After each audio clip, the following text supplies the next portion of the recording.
아니하리로다. 아멘, 아멘. 예, 시편 34편 우리 1절에서 22절 끝까지 함께 읽었습니다. 예, 오늘 이 34편을 가지고 하나님을 경외하는 법이라는 제목으로 하나님 말씀 나누도록 이렇게 하겠습니다. 예, 시편을 이렇게 묵상하면서 대부분의 시는 이렇게 그 감정에 젖들고 그 식구에 이렇게 깊이 들어갈 수 있는 상당한 제가 대학교 2학년 때 축제 기간에 저희가 학교 다닐 때는 대학 축제 기간에 수업을 안 했습니다. 그러니까 한 학기가 16주인데 16주 동안 뭐 수업 안 한 게 꽤 돼요. 개강하는 첫 주 거의 수업 안 했고요. 그리고 뭐 데모한다고도 안 하고, 뭐 축제 기간이라서 안 하고, 뭐 체육대회 한다고 안 하고, 4.19 마라톤 대회 한다고 안 하고, 뭐 이것저런 이유가 있었는데, 1학년 때는 뭣도 모르고, 학교를 가야 하는 줄 알고, 축제 기간에 열심히 학교 갔더니 수업도 하나도 안 하고 뭐 그러더라고요. 그래서 2학년 때 축제 기간 동안에는 내가 이 기간을 어떻게 보내야 될까 하다가, 기도원에 올라갔습니다. 지금은 이제 뭐 다른 교회 기도원으로 바뀌었는데 흰돌산 기도원이라 아주 오래된 기도원에 가가지고 성경책 한 권 들고 아침마다 아침 먹으면 산에 올라가서 시편을 하루 종일 시편만 읽다 내려오고 한 적이 있습니다. 그때 참 그 대학교 2학년 때 그 축제 기간이 그 학생들은 막 축제한다고 맨날 막걸리에 뭐에 그러고 있는 사이에 저는 그랬던 기억이 있습니다. 그러다가 군대를 갔습니다. 3학년 때 이제 ROTC 훈련을 여름방학 한 달 동안 봤는데요. 조그만 성경책이 있어요. 신약과 시편이 붙어 있는 성경을 이제 포켓에 남들은 거기에 담배가 들어있는 그 전투복 상의에 성경을 넣고 다니면서 쉬는 시간마다 남들 담배 우리 군대 용어로 전문 용어인데 담배 일발 장전이라고 하거든요. 그럴 사이에 저는 성경을 꺼내서 이제 시편을 여름 내내 군대 그 훈련 받는 그 한 달 동안 쉬는 시간마다 시편을 읽었던 기억이 있습니다. 그럴 때마다 이 표제어라고 하는 오늘 아까 우리 이유영 쌤 친상인도 하면서도 몇 번 말씀하셨는데 다윗이 아말렉 앞에서 미친 채 하다가 쫓겨나서 지은 시라는 그걸 우리가 보통 표제어라고 하는데 이 말 때문에 요 다윗이 아말렉 앞에서 미친 채 하다가 쫓겨나서 지은 시라는 것 때문에 이 34편이 잘 이해가 안 되는 거예요. 사실은 제 솔직한 심정이었습니다. 아니 아마 여기 아비멜렉이라고 하는 것이 블레셋의 왕을 이야기합니다. 사무엘상 21장에 나와 있는 가드 왕, 블레셋은 5 연합체였는데 5 방백이 있습니다. 그 5 방백 중에 가드 지방, 가드 왕 아기스에게서 벌어진 일인데 그 아기스, 이름이 아기스예요. 근데 여기는 아비멜렉이라고 나옵니다. 이것은 애굽의 왕들은 다 뭐라고 불렀죠? 바로라고 불렀죠. 그런 것처럼 블레셋 왕을 다 뭐라고 불렀냐면 아비멜렉이라고 부르는 거예요. 그러니까 이 아비멜렉은 그냥 일상적인 통칭하는 이름이고 그 사람, 그 특정인의 이름은 아기스입니다. 아비멜렉과 아기스. 이제 성경 사무엘상 21장에는 아기스라고 나오는데 그냥 아비멜렉이라고 그렇게 되어 있죠. 그 상황을 이렇게 이야기하면서 34편이 잘 이해가 되지 않았는데 특별히 이번 시편을 묵상하면서 이 34편을 제가 아주 붙들고 이렇게 씨름하듯 이렇게 말씀을 묵상했었습니다. 다윗이 사실은 사무엘 선지자로부터 비밀리에 기름 부음을 받습니다. 왕으로. 사울 왕이 버젓이 있었기 때문에 그런데 사울 왕이 하나님 앞에 망령되이 행해서 하나님이 버리시죠. 그래서 새로운 사람을 왕으로 기름 붓는 것이 사무엘상 16장입니다. 그리고 나서 그 다음 17장에 가면 그 유명한 골리앗을 무찌르는 장면이 있어요. 물맷돌로. 그래서 그때 그야말로 대중적인 스타가 됩니다. 전쟁 영웅이죠. 그래서 사람들이 여자들이, 특별히 여자들이 노래를 부르는데 뭐라고 부르느냐면 사울이 죽인 자는 천천히요 다윗인 만만이라. 그 소리에 그만 사울 왕이 시기심에 완전히 사로잡히죠. 그래서 심지어는 이 다윗을 사울 왕이 창으로 던져서 이렇게 죽이려고 하는데 그냥 다윗이 그걸 피합니다. 창이 벽에 이렇게 박히는데 2번이나 그렇게 합니다. 그러니까 한 번 했다 어쩌다가 창을 잘못 던져가지고 그런 것이 아니라 아주 의도적이고 그리고 집요하게. 그래서 다윗이 도망을 다니죠. 도망을 다니는데 처음에는 유대 땅에서 그리고 사울 왕이 좀 요즘식으로 하면 정신착란, 정신분열증적인 현상이 벌어져서 다윗이 수금을 타고 소위 요즘식으로 표현을 하면 음악치료 하듯이 하면 그가 안정이 되고 그래서 괜찮았다 안 좋았다 막 이랬던 모양입니다. 그러니까 사울 왕의 아들 요나단이 다윗을 사랑해서 다윗을 피신시키는데 우리 아버지가 정말 너를 죽이려 하는지 내가 알아보고 정말 너를 죽이려 하면 내가 너에게 이야기해 줄 테니까.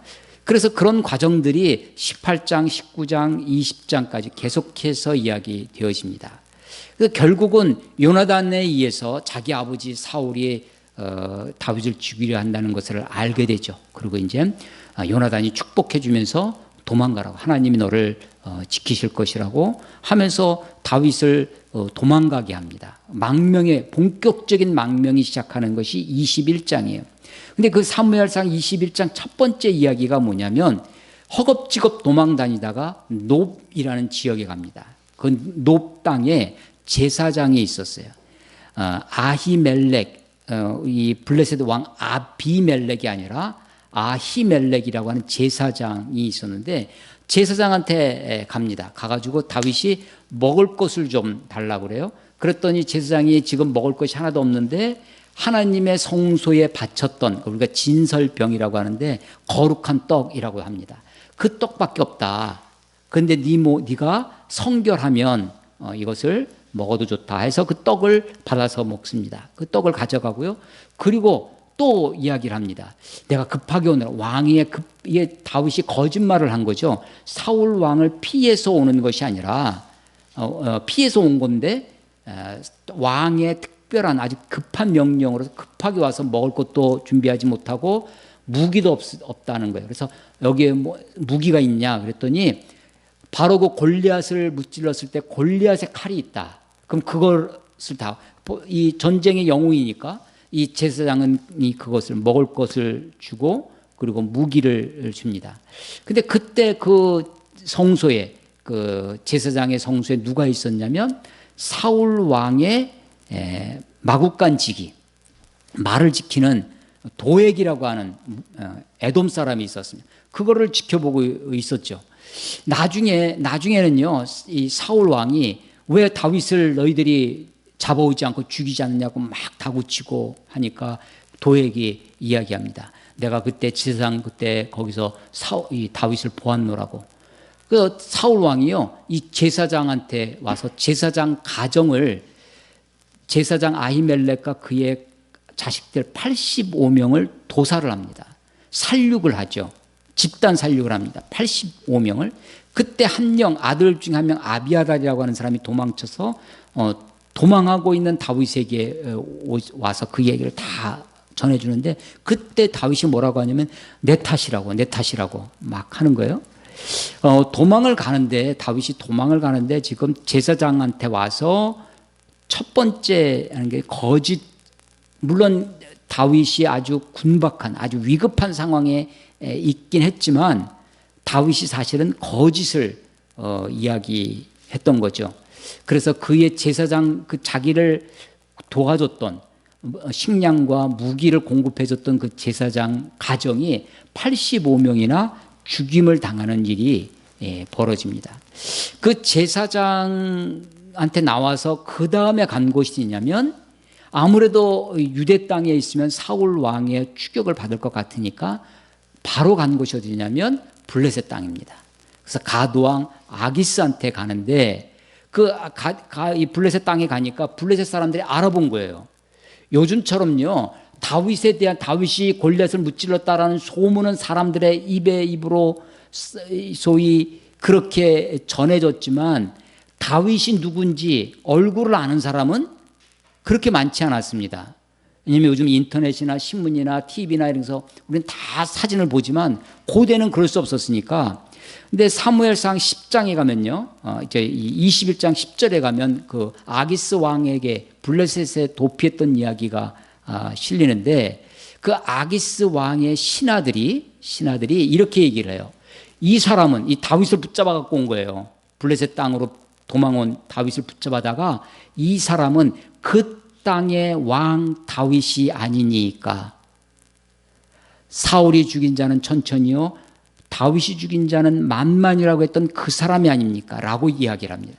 그러니까 지금 다윗을 붙잡아다가 다윗을 뭐라고 하냐면 그 땅에 제가 조금 전에 뭐라고 그랬어요? 왕이라고. 왕이 사실 있어요. 사울 왕이 있었습니다. 그런데 지금 이스라엘의 백성들도 사울은 천천히요 다윗은 만만이라고 얘기했을 뿐만 아니라 그 주변에 있던 사람, 그런 나라들에서도 그 사람들도 다윗을 뭐라고 하냐면 그 땅의 왕이라고, 지금 도망쳐온 망명객인 도망자인 다윗을 그렇게 얘기를 합니다. 그러니까 그 사이에 그 다윗이 그 얘기를 듣고요, 이 사무엘상 21장에 보면 사울을 두려워하여 도망가요.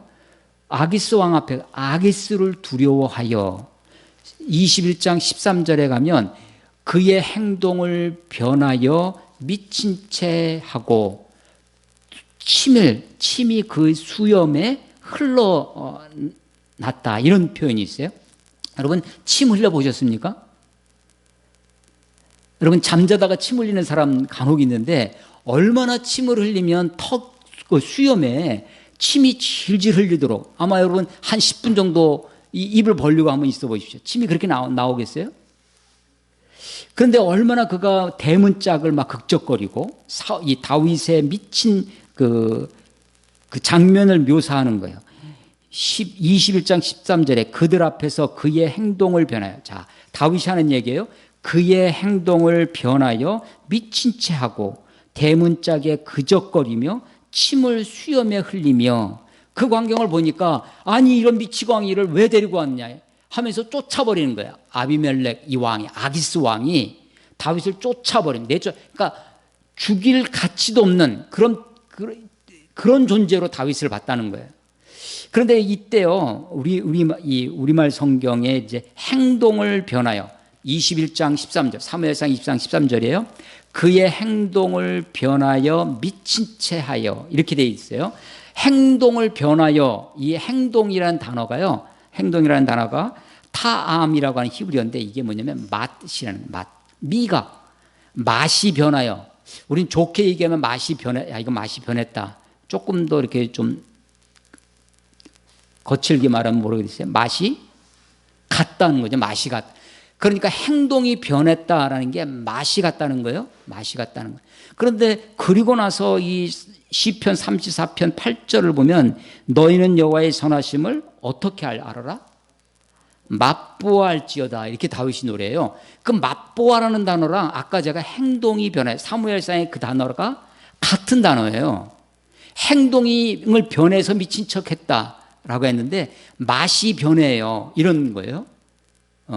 그러니까 맛이 같다는 겁니다. 맛이 간해서 행동을 변해서 미친 채 했다. 미친 채 했다. 여러분 미친 채 하면 여러분 미친 채 한번 상상해 보세요. 어떻게 할 것 같아요? 조용히 가만히 앉으면 우리가 저 사람 미쳤구나 하겠어요? 지금 어떤 거예요, 지금? 아마 발광을 하는 거예요. 어떤 식으로 발광했을까요? 막 소리 지르고 막 그냥 막 비명 지르고 그렇게 하는 게 아니라 벽을 막 박박 지금 대문짝을 끄적거리고 침을 하는데, 이때 미친 채 하며가 할랄이라는 단어예요. 할랄. 근데 할랄하면 우리 기독교인들이 많이 쓰는 단어 뭐가 딱 떠오르세요? 할렐루야와 어원이 같은 거예요. 그러니까 아마도 노래 부르고 막 소리 지르면서 춤추면서 막 그냥 그렇게 하는 겁니다. 그러면서 침이 질질 흘려서 수염을 적시고 벽을 막 긁고 하는 거예요. 그 광경을 보고 왜 이렇게 미치고 왕이를 데리고 왔냐면서 내쫓. 여러분, 그런데 그 상황 속에서 다윗이 지금 어떤 심정으로 그렇게 행동을 변하여 미친 채 하고 벽을 긁고 대문짝을 막 극적거리고 침을 흘리고 했을까요? 아마도 그 아기스 블레셋 땅에 자기가 지금 혈혈 당신 혼자 와 있는데 잡혀와서 지금 골리앗을 무찌를 때 그 용기 백배한 그 청년 다윗, 용사 다윗이 아니라 이제 21장에는 다윗이 계속해서 두려워요. 다윗이 사울왕을 두려워요. 아기스를 두려워요. 그 두려움이 뭘 가져왔냐면 그 제사장 앞에서 두려움이 거짓을 낳습니다. 두려움이 미치광이 다윗의 모습으로. 그래서 제가 이 사무엘상 21장 미친 척하는 다윗의 그 부분을 제가 여러 목사님들의 설교를 많이 들었어요. 많은 분들이 대부분 어떻게 설교하시냐면 다윗이 이런 위급한 속에서도 자기 자존심을 내려놓고 이렇게 미친 척해서 지혜롭게 처신하여 이렇게 위기를 극복했다. 그러니까 우리가 세상 살 때 어떤 위험이 할 때 비록 우리들이 자존심을 내려놓고 살아도 이렇게 우리가 다윗처럼 살아야 되겠다. 이런 설교를 많이 들었습니다. 근데 저는 사무엘상 21장 그 부분 미친 척하는 다윗의 할 때 사실은요 그게 그렇게 그 설교를 내키지가 않았습니다. 아니 할례 없는 저놈이 골리앗이 막 이스라엘을 모욕하고 할 때 할례 없는 저자가 살아계신 하나님의 그 이스라엘을 모욕하는도다 하면서 너는 칼과 창과 단검으로 내게 나오거니와 나는 만군의 여호와의 이름으로 나아간다 라고 말했던 여호와의 이름으로 나간다는 것은 무엇으로 나간다는 거예요? 내가 다른 건 다 없어도 내가 돈이 없지 가호가 없다고 하는 것처럼 우리가 정말 자존심만으로 살아가는 그 명예심, 하나님의 거룩한 이름을 가지고 있다는, 지금 블레셋이 정말 벌떼같이 달려들고 지금 골리앗 3m 가까운 그런 아주 장신, 그 초대형 자이언트 거인이 와서 지금 위협하고 이스라엘 백성들을 낙심케 하고 낙담케 하고 모욕하고 있는 그 앞에 거룩한 분노가 있었던 다윗이에요. 그런데 지금 그 바로 블레셋 사람 앞에서, 그 블레셋 왕 앞에서 미친 척하고, 그때 물론 심정은, 다윗의 심정은 간절했겠죠. 아마도 그때 하나님 나를 좀 살려달라고 물론 기도를 했겠죠. 그러나 그 기도 한쪽에 무너진 자기 자존심 때문에 괴로워. 아니 우리가 그렇게 살아야 되는가? 그래서 저는 많은 의심을 갖고 이 시편 34편을 그렇게 읽어왔었습니다. 맛보아라는, 너희는 여호와의 선하심을 맛보아라도 어떤 맛을 보라는 말인가? 정말 자존심 다 구기고 미친 척하면서 완전히 바닥을 기는 것처럼, 어쩌면 우리가 세상을 살아갈 때, 정글과 같은 세상을 살아갈 때, 내가 정말 어떤 회사에서 내 상사에게 혹은 내가 어떤 일들을 하면서 정말 내 자존심 다 내려놓고 그렇게 살아야 되는가? 그런 맛을 보라고 하는 것인가? 다윗도 그랬으니 우리가 이렇게 하는 게 당연한 것이 아니냐? 그렇게 해야 되는 것인가? 여러분, 그런데 이 시편을 이렇게 34편을 읽고 또 읽고 또 여러 주석책, 참고서 이런 것들을 좀 보면서 이 시가요 22절까지 되어 있어요. 22절. 여러분, 히브리어 알파벳이 22개입니다. 22개예요.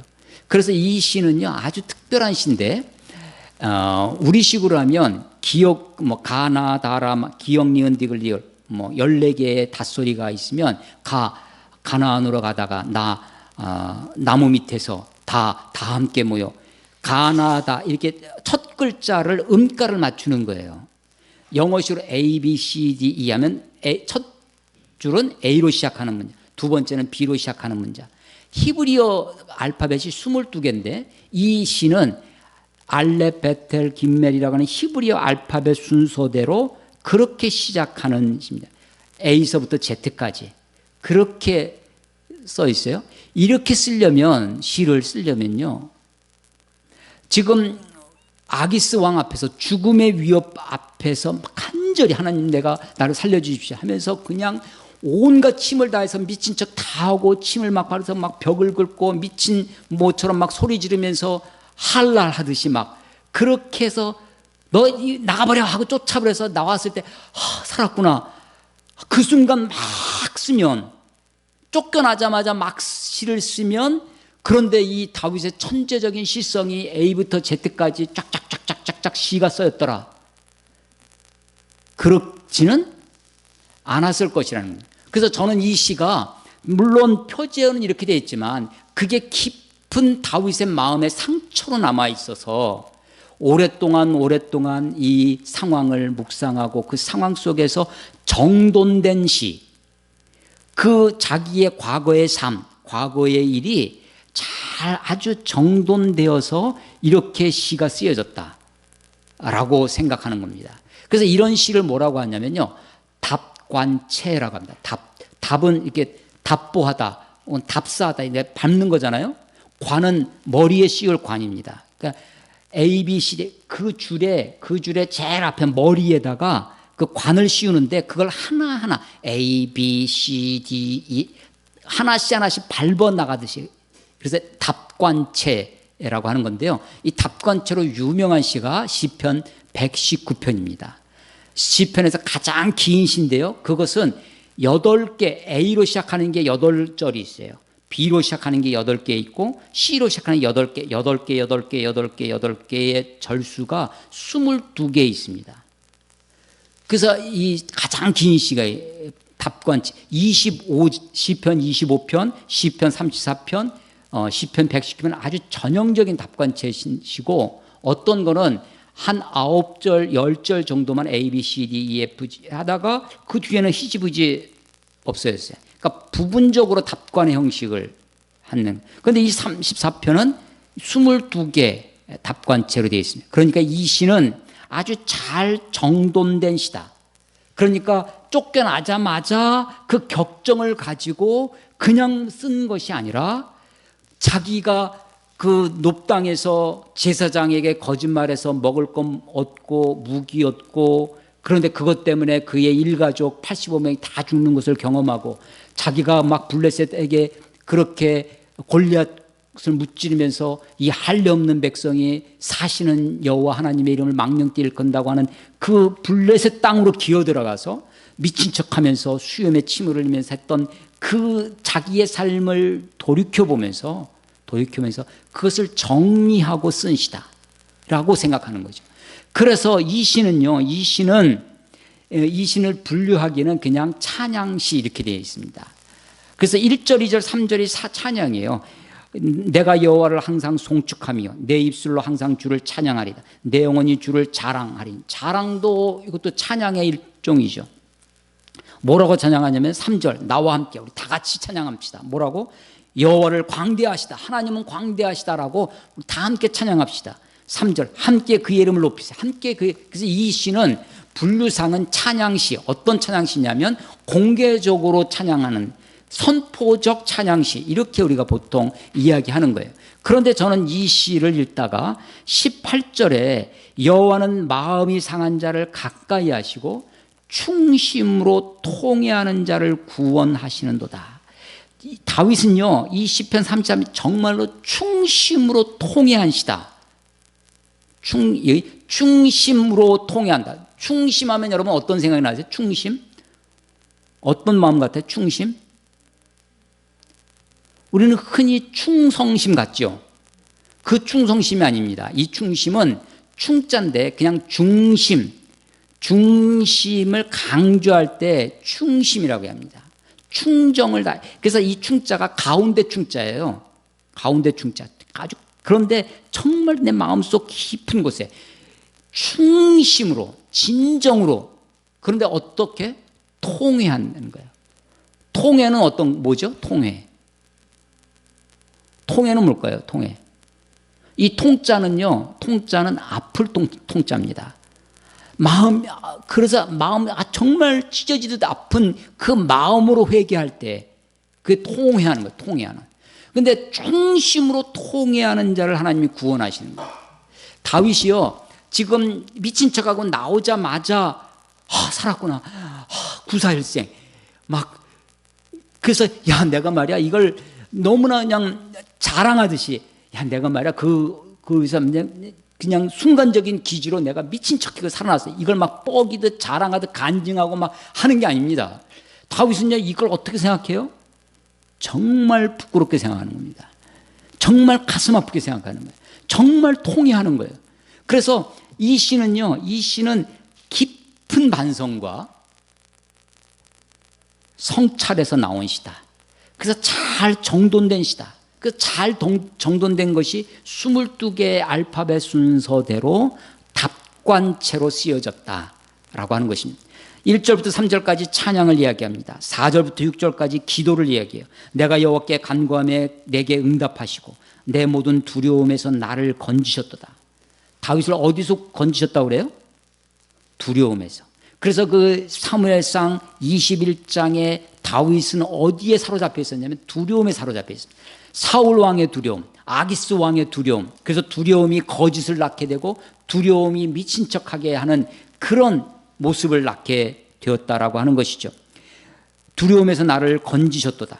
그래서 내가 부르짖으니 하나님이 응답하셨다. 부르짖으니 간구하니 하나님이 들어주셨다라고 그렇게 기도를 이야기해요.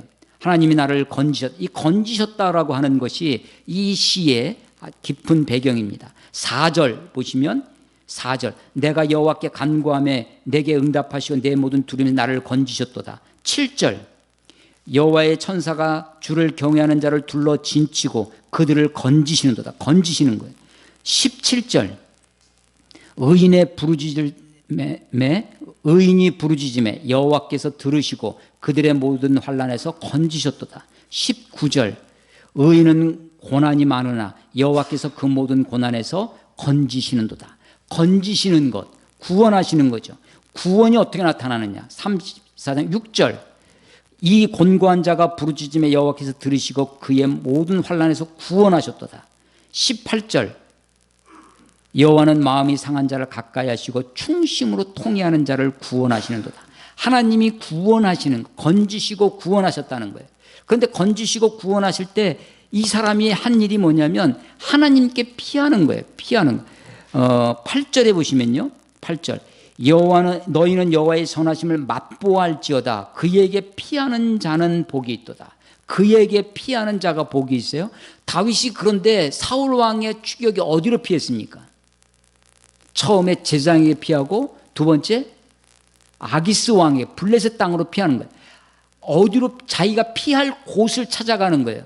그런데 사실은요, 우리가 무엇을 찾아야 되냐면 10절에 보면요, 젊은 사자는 궁핍하여 줄일지라도 다윗이 지금 그 아히멜렉 그 제사장 앞에 가가지고 구한 게 뭐였냐면 먹을 거 구한 거예요.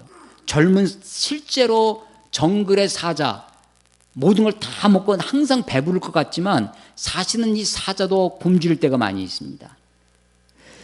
젊은 사자는 궁핍하여 줄일지라도 다윗이 그랬죠.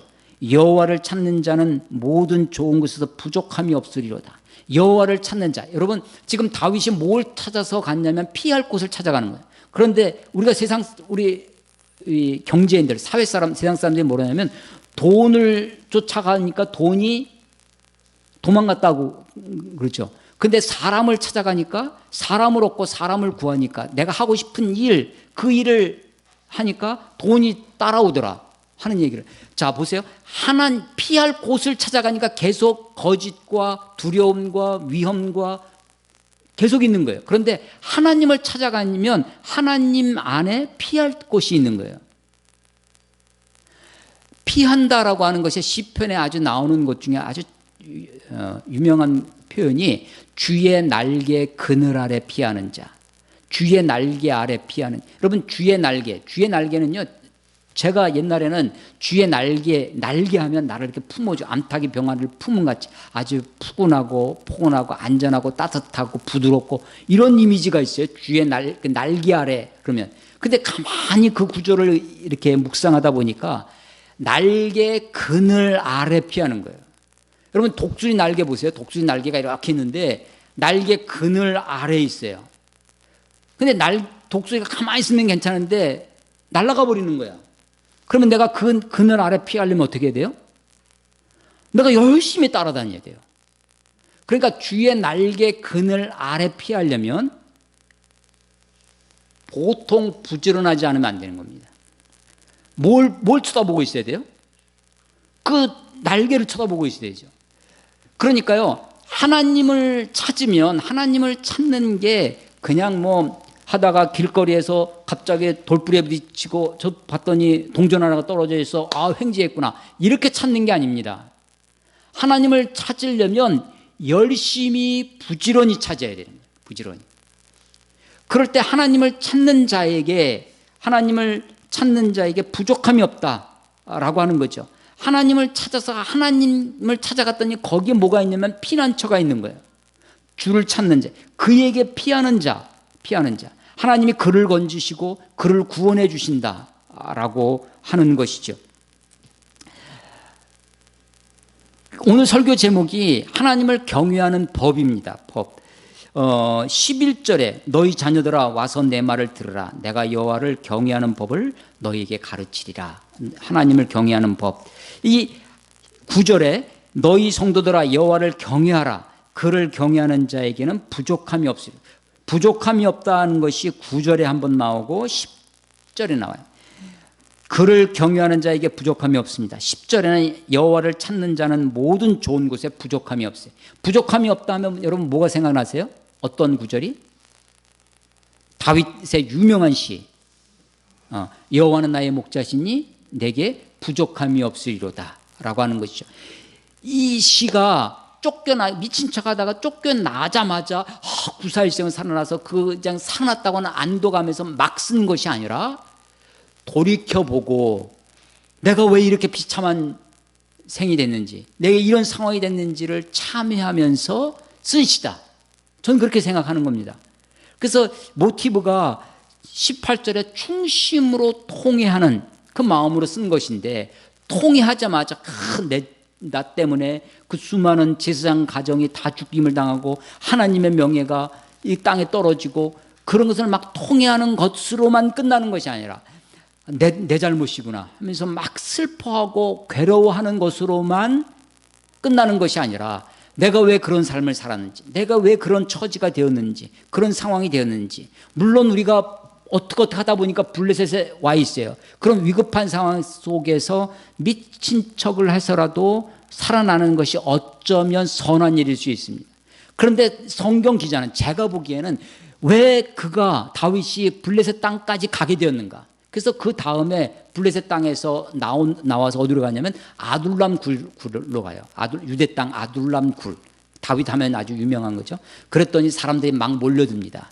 도망자, 자기 부모, 형제들 뿐만 아니라 다윗과 같은 처지인 사람들이, 다윗의 무리들이 생겨요. 처음에는 400명, 나중엔 700명까지 숫자가 늘어납니다. 이는 다윗의 무리가 생겨나죠. 근데 이 무리들을 데리고 이 다윗이 아둘람 굴에서 사람들이 많아지니까 어디로 가냐? 모압 땅으로 가요. 모압 땅으로 갔을 때 선지자 이름이 갓이에요. 갓. 선지자 갓을 통해서 유대 땅을 떠나지 마라 라는 말씀을 듣습니다. 다시 유대 땅으로 돌아와요. 그래서 광야에서 막 그렇게 살다가 엔게디 동굴에서도 그렇게 해서 또 사울왕을 만나서 사울을 죽일 기회가 있었는데 죽이지 않는 이야기가 막 벌어지는. 나중에 또 다윗이 또 어디로 갔냐면 블레셋으로 땅으로 가서 그 많은 식속들을 어떻게 할 수가 없으니까 이제 하나님을 더 의지하지 않냐고 그냥 블레셋 땅으로 가서 블레셋의 부하처럼 그렇게 사는 역사도 있습니다. 다윗이요, 그러니까 이 시는 순간적인 감정, 살았구나라는 그 격정의 기쁨, 감사, 그걸로만 쓴 것도 아니고, 혹은 자기 마음속에 통해하는 그 슬픔만 가지고 쓴 것이 아니라 그 모든 것을 정리해서 잘 정돈해서 하나님을 찬양하고, 하나님이 내 기도를 들으시고 내 그 군박한 기도를 응답하셔서 나를 건져주셨는데, 그런데 내가 하나님 앞에 어떻게 살아야 되는지 교훈을 하고 있는 거예요. 그래서 8절 이하가 교훈입니다. 8절, 하나님의 선하심을 맛보아라. 추상적으로 그냥 듣고 하는 것이 아니라, 보고 하는 것이 아니라 정말 맛보아, 자기 체험이라는 거죠. 하나님이요, 예수님이 우리 성찬식, 우리 매월 하던 성찬식을 지금 못하고 있는데, 예수님의 비유중에 정말 제가 이것은 내 살이다, 이걸 먹으라는 거예요. 이것은 내 피다, 마시라는 겁니다. 이게 정말 예수님의 살이라면 그걸 먹으려면 어떻게 해야 돼요, 우리가? 씹어 먹어야 되죠. 그리고 이 먹는 것만큼 먹는 그 음식, 그것은 내가 아니죠. 타자예요, 타자. 내가 아니라 내 밖에 있는 것입니다. 이 내 밖에 있는 것을 내 안에 채우는 일이죠. 나와 객체, 타자를 하나로 만드는 일 중에 하나가 먹는 것, 미각입니다. 시각 보는 것, 청각 듣는 것, 촉각 만지는 것, 뭐 다른 것 다, 이건 다 그 객체가 다 그 바깥에 있어요. 밖에 있고 보는 겁니다. 밖에서 소리가 들리고 내가 듣는 거예요. 다 내 밖에 있어요. 인간의 감각 기능이 다 밖에 있는데 하나, 미각은요, 미각은 밖에 있어서 되는 게 아니에요. 이건 내 안에 채우는 거예요. 맛보아는, 그래서 체험, 하나님이 내 안에 오시는 것, 인카네이션 하는, 내 안에 체득되어지는 아주 가장 강렬한 표현, 맛보아라는 거죠. 여호와의 선하심을 맛보할지니라. 그에게 피하는 자는 복이 있도다. 9절, 너희 성도들아 여호와를 경외하라. 그를 경외하는 자에게 부족함이 없으리로다. 젊은 사자는 궁핍하여 주려지라도 여호와를 찾는 자는 모든 좋은 곳에 부족함이 없으리로다. 너희 자녀들아 와서 내 말을 들으라. 내가 여호와를 경외하는 법을 너희에게 가르치리라. 하나님을 경외한다. 경외한다라는 말을 바꿔서 하나님을 찾는다. 하나님을 경외하는 자의 태도가 하나님을 찾는 거예요. 하나님을 찾는 겁니다. 그러니까 경외가 두렵다는 것인데 The fear of God, 하나님을 두려워하는 겁니다. 그런데 두려운 게 공포가 아니에요. 공포는 도망가는 겁니다. 범죄한 인간이 선악과를 따먹고 나서 내가 벗었으므로 두려워하여 숨었나이다. 하나님으로부터 도피, 하나님으로부터 멀어지는, 공포는 벗어나게 해요. 그런데 이 경외는 두려웠지만 하나님께 가까이 나아가는 거예요. 하나님께 가까이 나아가려면 하나님 어디 계신지 찾아야 되죠. 그래서 경외하는 것, 비슷한 말을 찾으면 하나님을 찾는 겁니다. 하나님을 찾는 거예요. 그 하나님을 경외하는 것이 어떻게 나타나느냐면, 하나님을 찾는다는 것은요, 12절, 생명을 사모하고 연수를 사랑하여 복받기를 원하는, 그 복받기를 원하는, 무엇이 복이냐?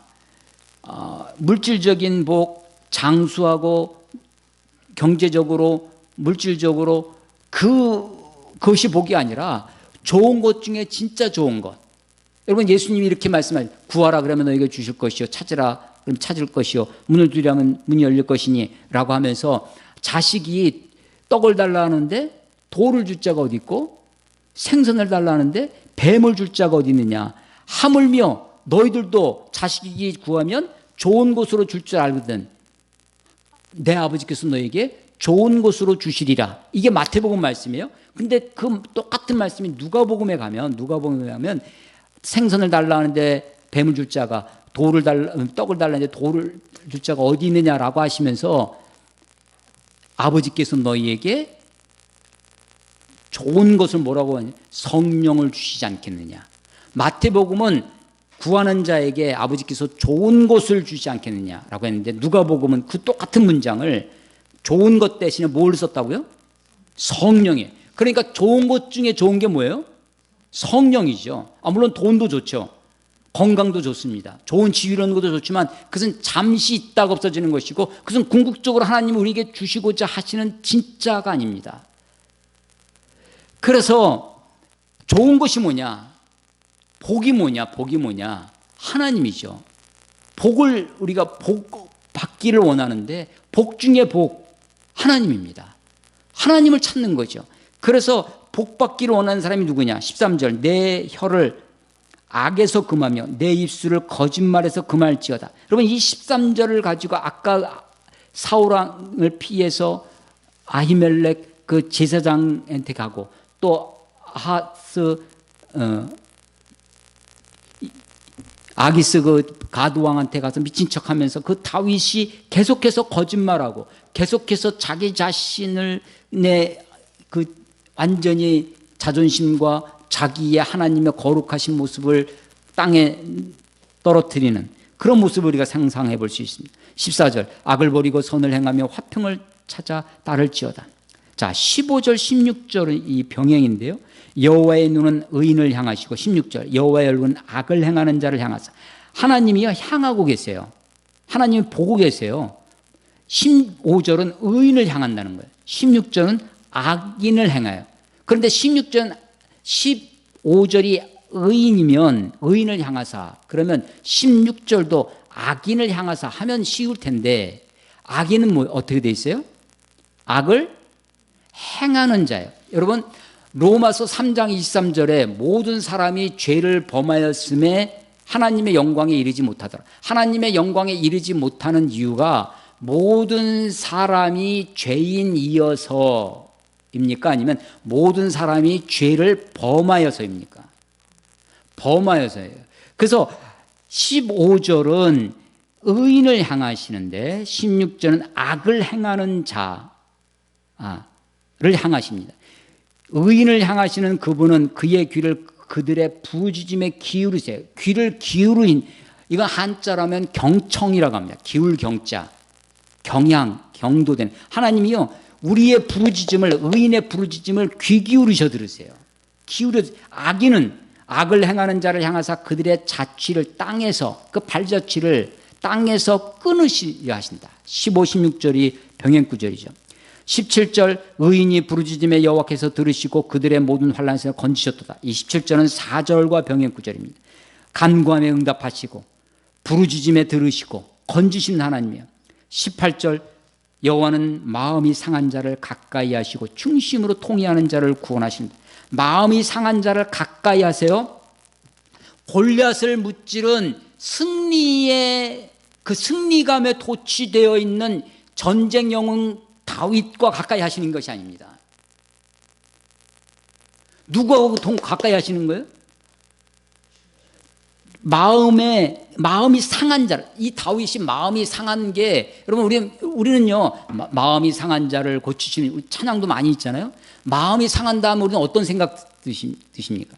우리는 보통은요, 저는 그렇게 생각했어요. 마음이 상한 자는 뭐 이렇게 우리 대인관계 속에서 무슨 뭐 미움을 받는다든지 뭐 오해를 받는다든지, 그래서 마음이 상해요. 나는 뭘 이렇게 했는데 그 사람이 나에게 제대로 해주지 못할 때 내가 마음이 상하죠. 누가 나한테 나쁜 소리를 하고 비판의 소리를 한다든지 내 욕을 한다든지 하면 마음이 상해요. 그래서 우리가 마음이 상한 자를 그렇게 생각을 하는 거예요. 아니, 제가 그렇게 생각했다는 겁니다. 그런데 이 시편 34편 18절에 여호와는 마음이 상한 자를 가까이 하시나니, 이 하나님이 가까이 하시는 사람. 여러분, 하나님이 가까이 하시는 거예요. 내가 하나님께 가까이 가는 것이 아니라 내가 하나님께 가까이 가는 게 중요할까요? 하나님이 내게 가까이 오시는 게 중요할까요? 어떤 게 좋을 것 같아요? 여러분, 세상 종교를요 두 가지로 나눌 수 있습니다. 내가 사람이 신에게, 어떤 절대자에게 나아가려고 하는 것, 돌을 닦아서 수도를 해서 수도 종교라고 합니다. 선행을 한다든지 어떤 종교적인 행위를 한다든지 뭘 해가지고 다 사람들이 절대자에게 나아가려고 하는 것, 그걸 수도 종교라고 해요. 그런데 그 절대자가, 그 신이, 하나님이 우리에게 오시는 것, 그걸 뭐라고 하냐면 계시종교라고 합니다. 계시종교.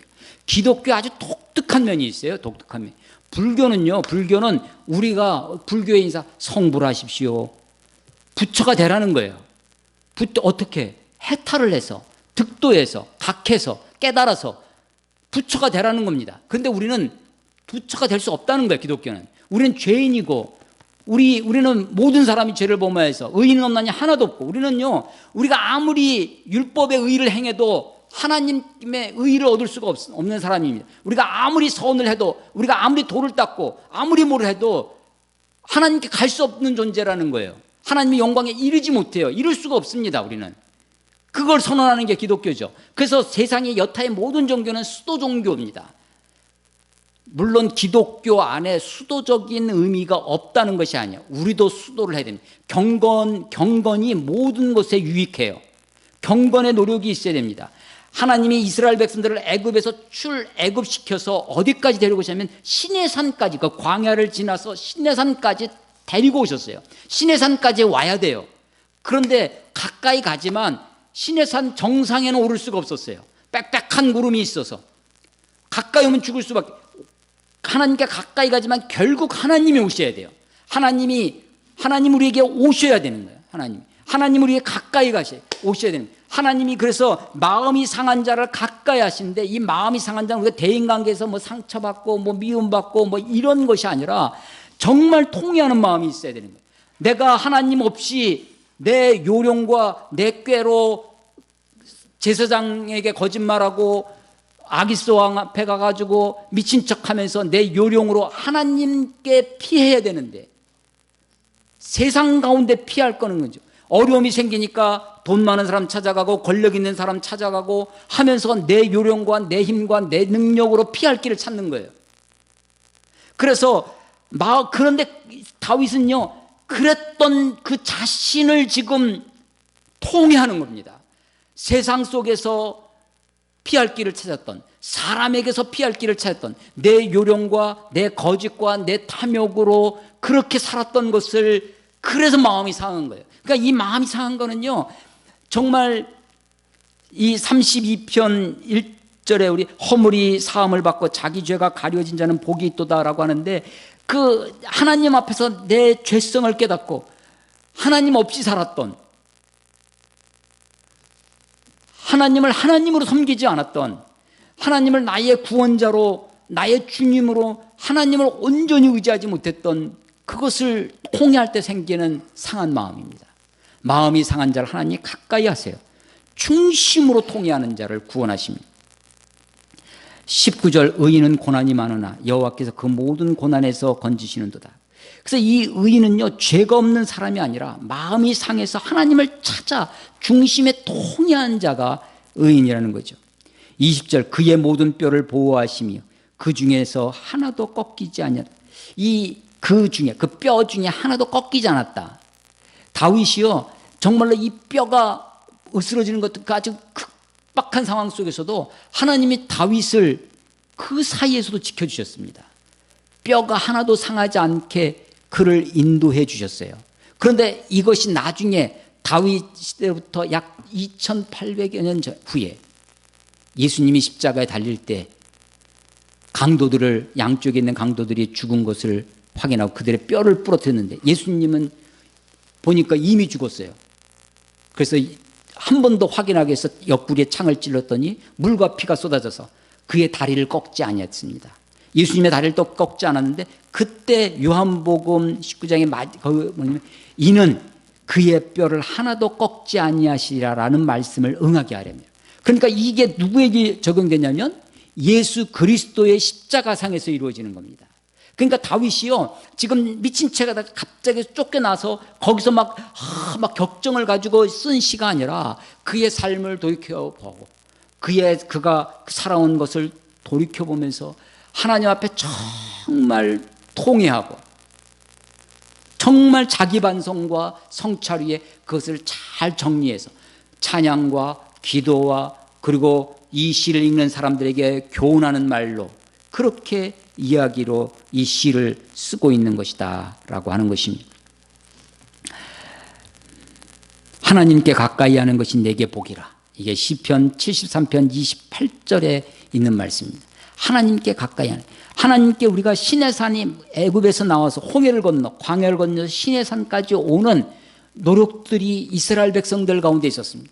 아니 그냥 요셉의 번영, 요셉의 풍요만 있었다면 애굽을 나올 이유가 없죠. 요셉을 알지 못하는 왕이 애굽 왕이 됩니다. 요셉에게 빚을 지지 않는, 그래서 이스라엘 백성들이 노예로 그야말로 극심한 박해와 핍박과 고난 중에 있을 때 거기서 애굽을 나가야 되겠구나라고 하는 출애굽의 소망이 생기고 출애굽의 비전이 생기는 거죠. 홍해를 건너 광야의 그 길을 터벅터벅 먼지 나는 길을 먹을 거 다 떨어지고, 그랬더니 2주일을 지나서 만나가 내립니다. 마실 물이 없는데 반석에서 물이 나요. 그래서 온 곳이 시내산이에요. 그러니까 시내산에 오는 것까지가 쉽게 온 것이 아니었습니다. 출애굽한 지 한 달 며칠이 지나서 시내산에서 와요. 시내산까지 오는 길이 하나님께 가까이 가려고 했던 그 세월이 있었던 거죠. 그런데 하나님이 정작 그들에게 만나주시는 일이 있어야 됩니다. 마음이 상한 자를 가까이 하시고 중심에 통회하는 자를 구원하십니다. 하나님을 경외하는 법, 하나님을 찾아야 됩니다. 하나님 앞에 그 마음이 자기 상한 마음을 가지고 중심으로 통회함이 있을 때 하나님은 그에게 피난처가 되십니다. 하나님은 그에게 구원자가 되시고 그를 건져내 주시는 것입니다. 이런 하나님을 맛보아 알아야 할 것입니다. 하나님의 선하심을 맛보아할지어다. 그에게 피하는 자는 복이 있도다 라고 합니다. 그래서 시편에 복이 있는 자에 대해서 많은 이야기가 있지만 시편 1편에 이 율법을 주야로 묵상하는 자가 복이 있도다. 율법 찬가죠.